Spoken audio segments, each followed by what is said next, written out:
Hi, I'm Rick Prescott here to talk about some of the ideas behind my book, Save the Beatles. And the one I want to talk about now is sort of the fact versus fiction approach in the book. There are a couple of books out there, maybe more than a couple, and posts online that do sort of boy, what if the Beatles had not broken up? And they build a great big narrative about what might have happened here and there and when they might have released albums and all this sort of stuff. And those are great, and the fictional approach is certainly interesting, at least to a degree. Sometimes I feel like they kind of go a little bit way out from where the Beatles might have been and don't understand quite who the guys actually were to the degree that any of us can. But that is not the goal of this book. This book is not a work of fiction. This is a work of music criticism.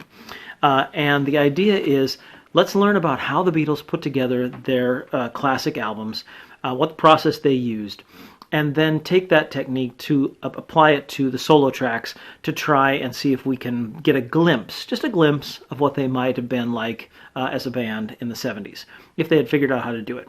So in that way, this is not a book of fiction.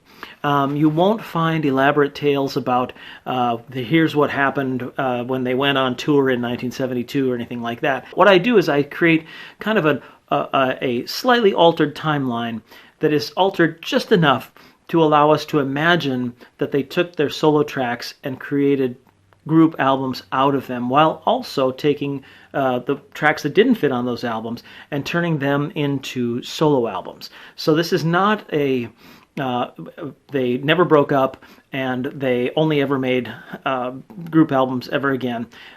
It is more of a, let's say that in 1969 they had talked it over, they had decided to allow a cooling off period, and then at some point they realized that they had all these tracks that all of them had recorded, and that putting them together would strengthen them versus releasing them as solo albums.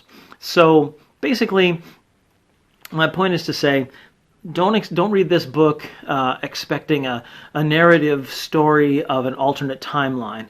Basically, read this book to learn how albums get created, how the Beatles created their albums. Also then, it's a survey, a very long survey of the solo period so that you can kind of get a sense of what they did record and what they did release. And then it is the process of combining those two things, taking the techniques that we learned together with the music that they made and creating something that is new and special and hopefully enjoyable. At least I find it enjoyable. I think you will too. All right, that's it for now. Thanks again. The book is Save the Beatles. Visit SaveTheBeatles.com for information.